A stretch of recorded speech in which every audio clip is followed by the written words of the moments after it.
By the third complaint, the county inspector was already talking about closing the file. The cabin wasn't the problem. What kept showing up in the paperwork were questions about road access. A propane driver asked who actually approved part of the route. A contractor wanted clarification before finalizing winter service. Then a resident I barely knew asked who maintained a section of road nobody had talked about before. The complaints kept getting weaker. The questions kept getting stranger. I started comparing the county records to an older map in my workshop. One parcel number had been highlighted in the latest complaint. I recognized it immediately. The number belonged to land crossing my property. The map on my table didn't match the one attached to the complaint. The county inspector was already standing beside my mailbox when I noticed the bright orange notice stapled to the post. He wasn't measuring anything. He wasn't taking photos. He was just waiting. "Mr. Mercer," I nodded. He handed me a folder. Complaint came through the HOA. I flipped through the first page while he spoke. Most of it was familiar code language, structure compliance, occupancy questions, questions about whether the cabin qualified under current county standards. The cabin had been there longer than most of the subdivision behind me. I looked back up. Anybody actually come out here before filing this? The inspector gave a small shrug. They submitted paperwork. That wasn't really an answer. The cabin sat on a wooded rise overlooking the gravel access road that wound through the hills before connecting with the newer neighborhood. Nothing about it looked abandoned. My truck was parked outside. The porch lights worked. The place was maintained. The inspector wasn't acting like he expected a violation either. He spent less than 20 minutes looking around. By the time he left, he was already talking about closing the file. That should have been the end of it. Instead, 3 days later, another complaint appeared, then another. Not identical. Slightly different wording each time. The county treated them separately because they arrived separately. I started a folder.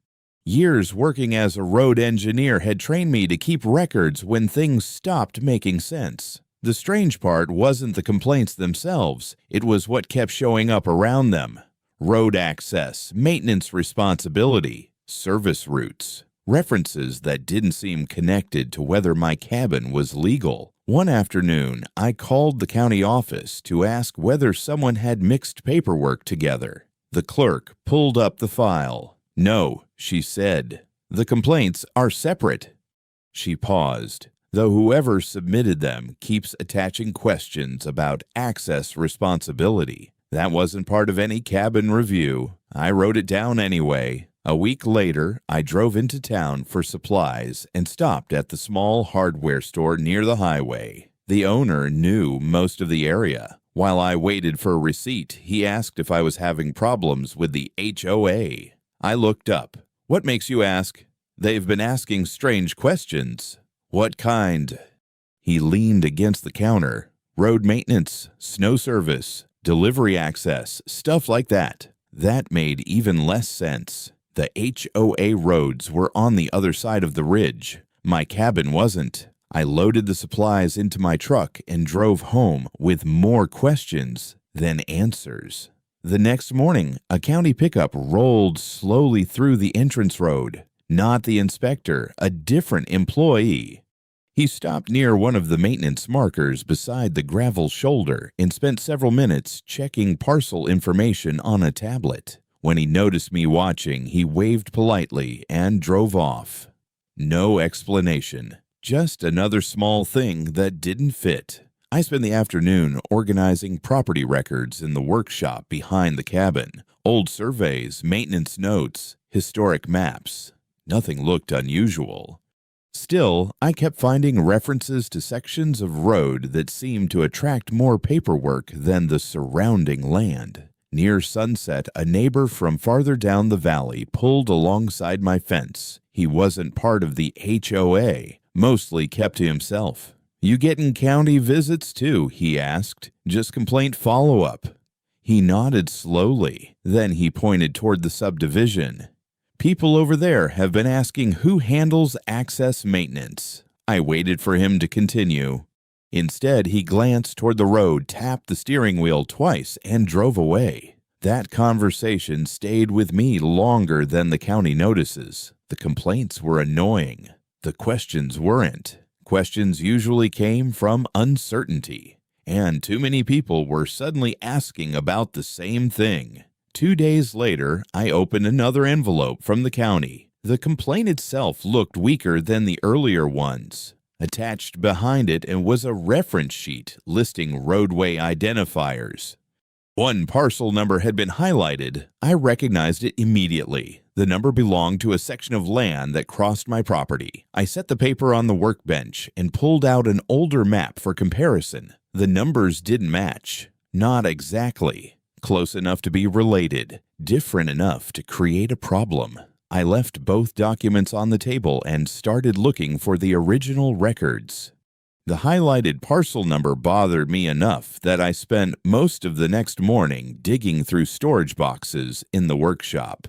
The county records weren't difficult to find. Understanding why they suddenly mattered was harder. I laid 3 maps across the workbench. One came from a maintenance project I'd worked on years earlier. One came from the county. The third was attached to the latest complaint. The road lines matched. The labels didn't. I checked them twice.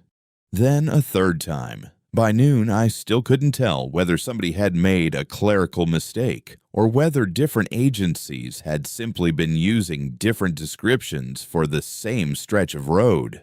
Neither explanation felt satisfying. Around 2 o'clock, a propane truck rolled up the access road and stopped near the junction below the cabin. The driver didn't get out immediately. He sat in the cab for almost a minute before finally waving me over. "You know who approves access past here?" I looked at him. "For what?" He handed me a clipboard. "Dispatcher flagged the route this morning." I scanned the notes. There were 2 handwritten instructions attached to the delivery. One referenced HOA authorization, the other referenced property owner permission. Neither identified the same authority. "Who gave you these?" I asked. He shrugged. "Different people." That answer wasn't particularly helpful. The driver eventually completed the delivery, but he spent another 10 minutes making phone calls before leaving. Afterward, I went back to the maps. The propane issue should have been unrelated. Instead, it felt connected. A few hours later, I received an email from a contractor I'd worked with years before. He handled seasonal maintenance in several communities throughout the county. The message was short. He wanted clarification about access responsibility before finalizing winter service routes. That caught my attention immediately. Winter contracts usually got sorted out months before the first snow. People didn't revisit them unless something changed. I called him. He sounded more confused than concerned. "We've got conflicting information." "From who?" "Depends which paperwork you're reading." He laughed once, not because anything was funny. Because he was tired of explaining the situation. "Honestly, Nolan, I thought somebody already handled this years ago."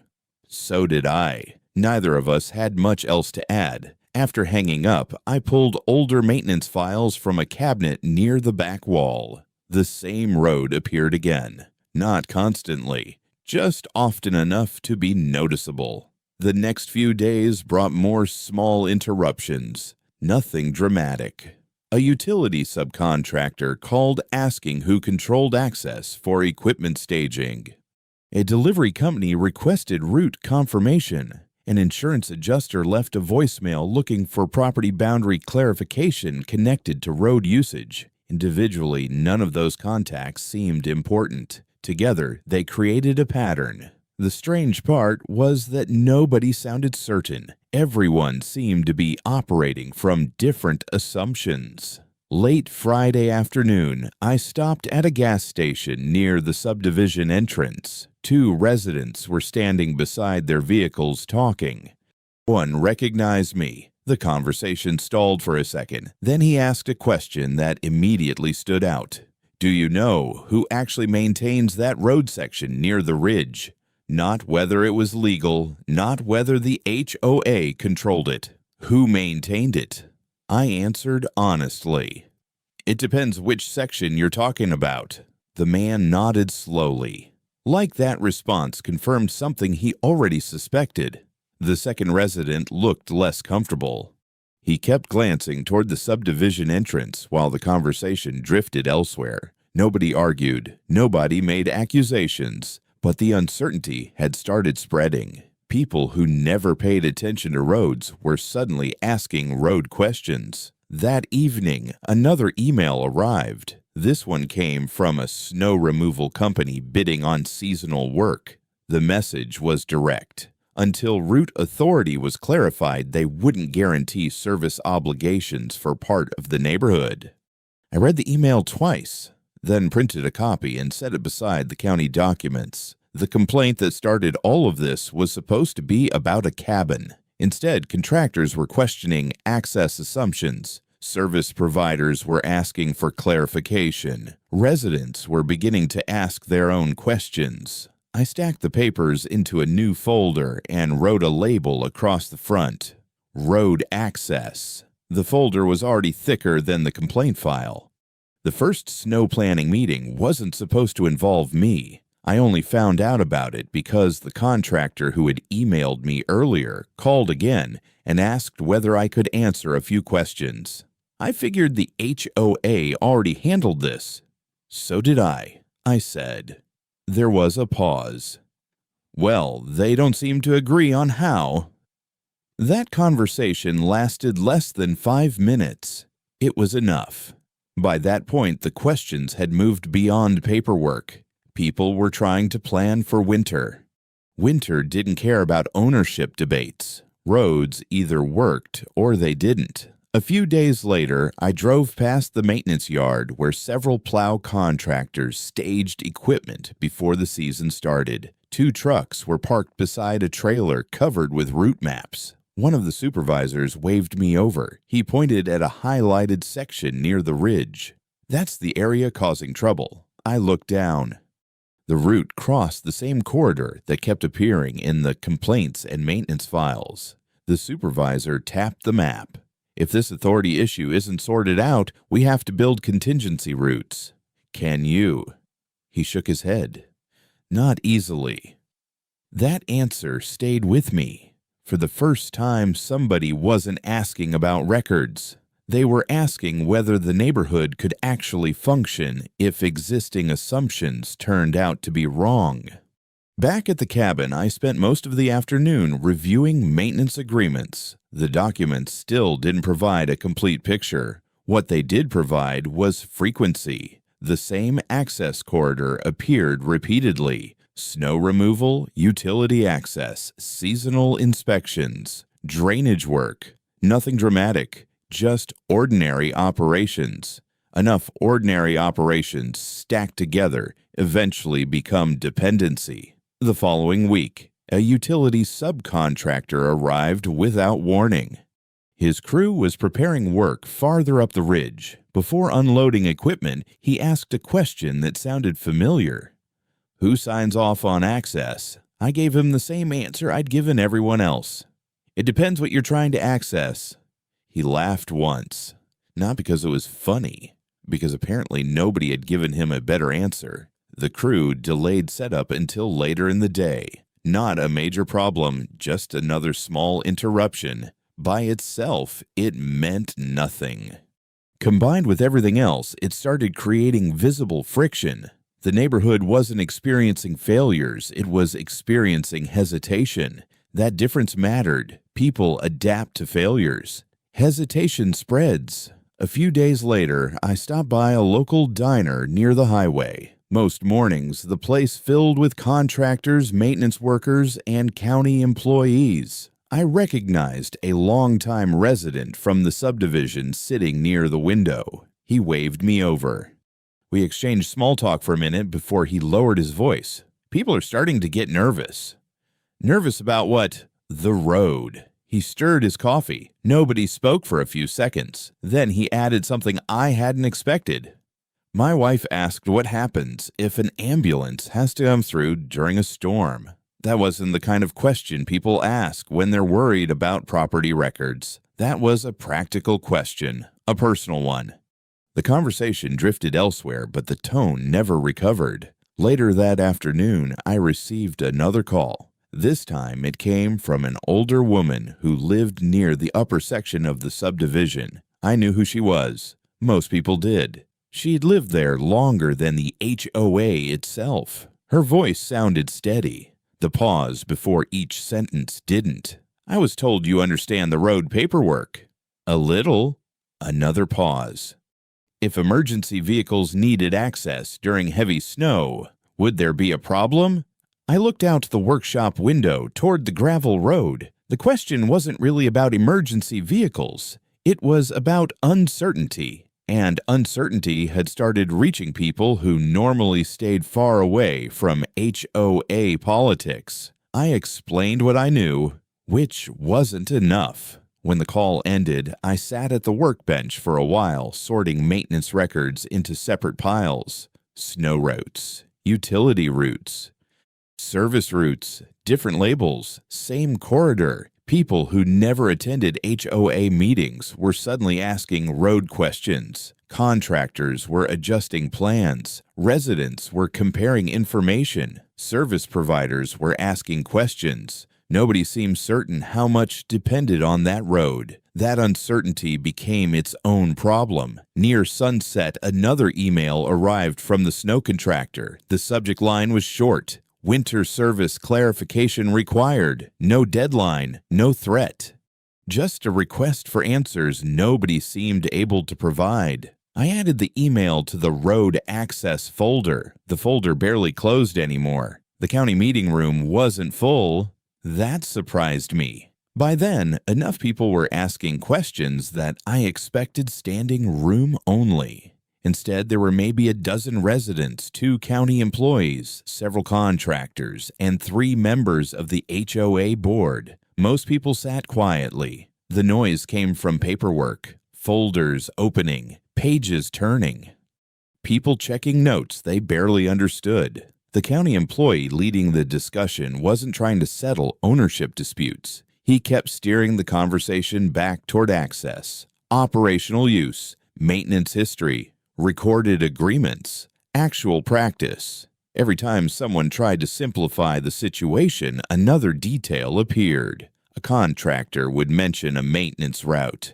A resident would reference a utility repair. Someone else would point to snow removal records. The same road kept showing up. Different years, different projects, different reasons. The pattern was becoming harder to ignore. One of the board members finally asked the question everyone had been circling. If access already exists, then what's the problem? Nobody answered immediately. The county employee adjusted a stack of papers. Access and authority aren't always the same thing. That didn't resolve anything. It made the room quieter. After the meeting ended, small groups formed in the parking lot. Nobody seemed interested in arguing. Most people looked busy recalculating assumptions. A contractor I recognized from earlier conversations stopped beside my truck. You know what's strange? I waited. We've been operating like this for years. He pointed toward the subdivision. Nobody cared until somebody started filing complaints. Then he walked away. I didn't think much about it until later that night. The following week brought more verification requests, not because new information appeared, because existing information suddenly mattered. Utility crews wanted route confirmation. Maintenance vendors wanted written clarification. Insurance representatives requested updated documentation. The dependency wasn't growing. Awareness was. People started reacting differently once the delays showed up.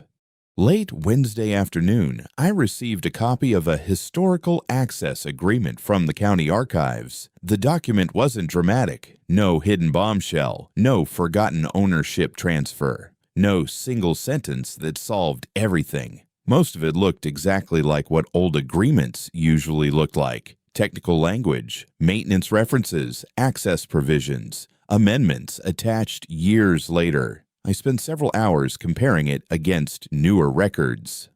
The more I read, the less the situation looked like a legal dispute. It looked like decades of practical cooperation that nobody had bothered to examine closely. That evening, I received a call from the same older resident who had asked about emergency access. This time, she didn't ask a question immediately. Instead, she described a snowstorm from years earlier. Roads blocked, power outages, neighbors helping one another clear access routes. The story lasted only a few minutes. Before hanging up, she said something that stayed with me. Back then, people just worked together. Then the line went quiet. The next morning, I drove past the subdivision entrance. A utility crew was parked beside the road. The workers weren't doing repairs. They were waiting. One of them was on the phone. Another was reviewing route documents. Nothing had failed. Work simply wasn't moving. That hesitation had become visible.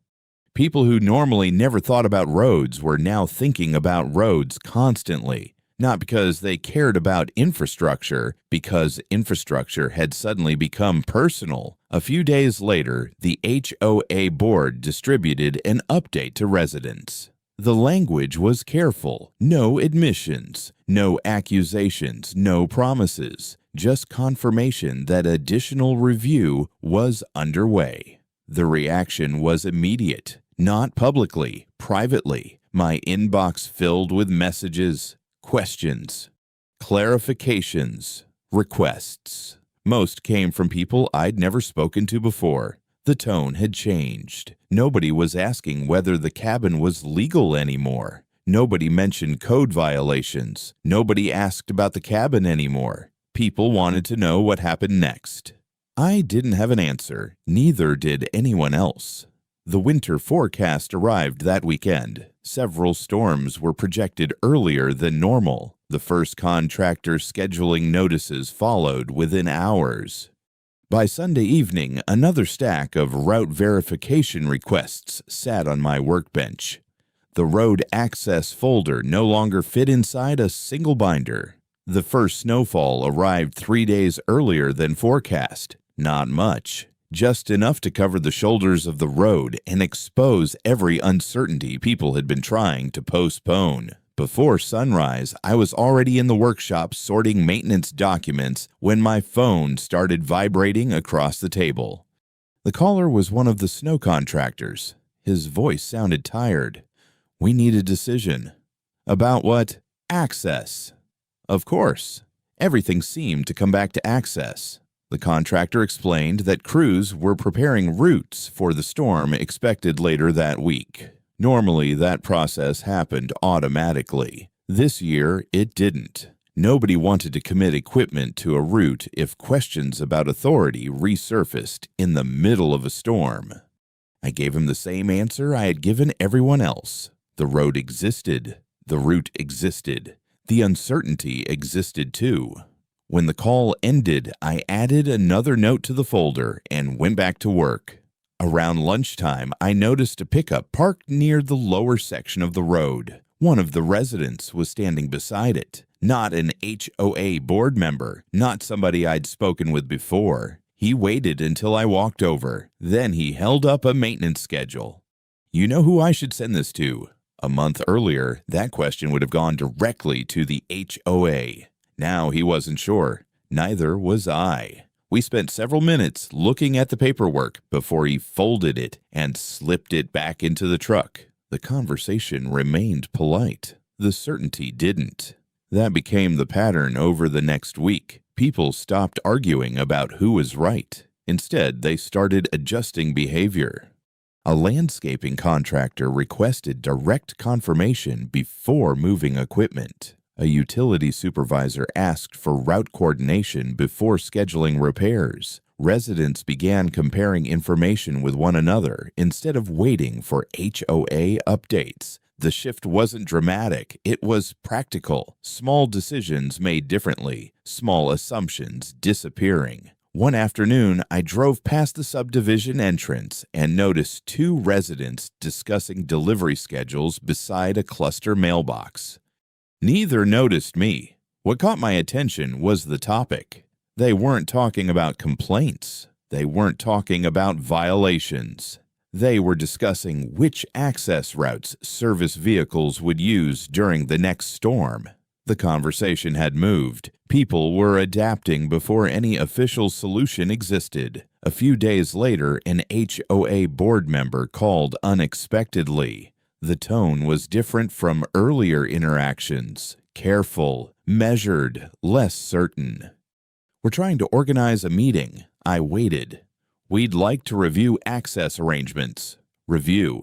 Not enforce. Not investigate. Review. The change in language was impossible to miss. The meeting itself happened the following week. No raised voices, no dramatic confrontations, just a room full of people trying to solve a problem that had become impossible to ignore. The discussion focused on maintenance obligations, seasonal access, emergency routing, and contractor coordination.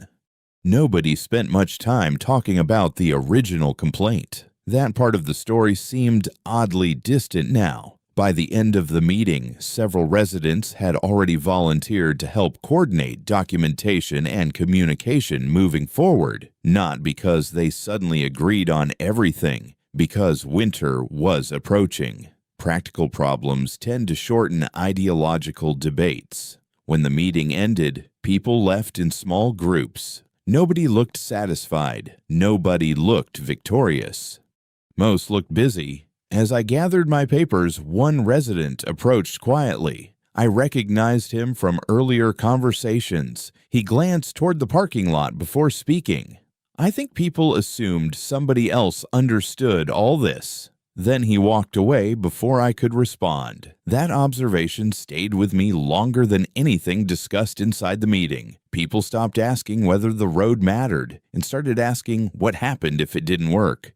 On the drive home, I passed a snowplow staging area near the highway. Several trucks were already lined up for the next storm. The routes hadn't changed, only the conversations surrounding them had. Back at the workshop, a draft access agreement sat waiting on the corner of my desk. For the first time, the paperwork seemed to be catching up with reality. The formal access agreement was finalized 2 weeks before the first major winter storm. The road looked the same as it always had. After months of questions meetings, contractor calls, county reviews, and nervous speculation, the physical reality barely changed at all. The gravel remained where it had always been. The maintenance markers stayed in place. Snow plows still used the same route. Utility crews still followed the same corridor. Anyone driving through the neighborhood for the first time would have assumed nothing had happened. The changes showed up elsewhere. A few days after the agreement was signed, a delivery driver stopped near the workshop. Normally, drivers dropped packages and left. This one checked a route sheet before unloading, not because he was confused, because someone had finally updated the information. The paperwork now matched the road. That became the pattern. Small corrections. Small adjustments. Things operating the way people had assumed they already operated. The first large storm arrived just after midnight. I woke before sunrise and drove down to inspect several drainage crossings along the access route. Plows had already been through. Traffic was moving. No vehicles were stranded. No emergency calls were waiting. Operationally, everything worked. As I turned back toward the cabin, I passed several residents clearing snow near their driveways. A few waved, a few didn't. Nobody seemed interested in discussing road authority anymore, at least not directly. The awkwardness hadn't disappeared, it had simply changed shape. Later that week, I stopped by the same diner where I'd met several residents during the uncertainty. The atmosphere felt normal, mostly. Conversations paused less often when I walked in. People no longer lowered their voices when discussing access routes. Yet something remained unfinished, not conflict, Memory, different people had settled on different explanations for how the situation happened. Some blamed poor records, some blamed the HOA, some blamed county oversight. A few insisted the issue had been exaggerated from the beginning. Nobody seemed interested in arguing those points anymore. The practical problem had been solved. The social version lingered. A month later, I received a maintenance update from one of the contractors. Routine work, nothing unusual. The attached route map looked familiar. Same corridor, same road, same path crossing the property that had triggered all the attention. I filed the document inside the road access binder. The original complaint folder sat beside it. Thin, almost forgotten. The access binder took up most of the shelf. That felt appropriate. The story had started with a cabin. It ended with a road. Not because the road changed, because people finally understood how much depended on it. Near the end of winter, a county maintenance truck passed the workshop while I was sorting records. The driver gave a short wave. I returned it and watched the truck disappear around the bend. A few minutes later, another vehicle followed the same route. Then another. Normal traffic, normal movement. The same road everyone had been using all along. A month after the agreement was finalized, the HOA published an updated maintenance packet for residents. The section that caused all the trouble was still there. It just looked different. The access route was labeled clearly. Contact procedures were listed. Contractor coordination instructions had been added. Nobody made a public announcement about it. They simply updated the paperwork and moved on. A few days later, I stopped by the community mailbox area to drop off a document requested by one of the contractors. 2 board members were standing nearby. Months earlier, one of them would have found a reason to discuss code compliance. This time, they nodded, said hello, and returned to their conversation. Nobody lingered. Nobody apologized. The interaction lasted less than 10 seconds. Winter continued. Snowplows used the same road. Utility crews used the same road. Emergency vehicles used the same road. The difference was that nobody treated access as an assumption anymore. Near the end of the season, another maintenance update arrived in my mailbox. Routine paperwork, route verification, contractor contacts, the kind of document most people never read. I added it to the road access binder and slid it onto the shelf beside the original complaint folder. The complaint folder still looked almost empty. The binder didn't. The updated route map still listed 3 different contact numbers.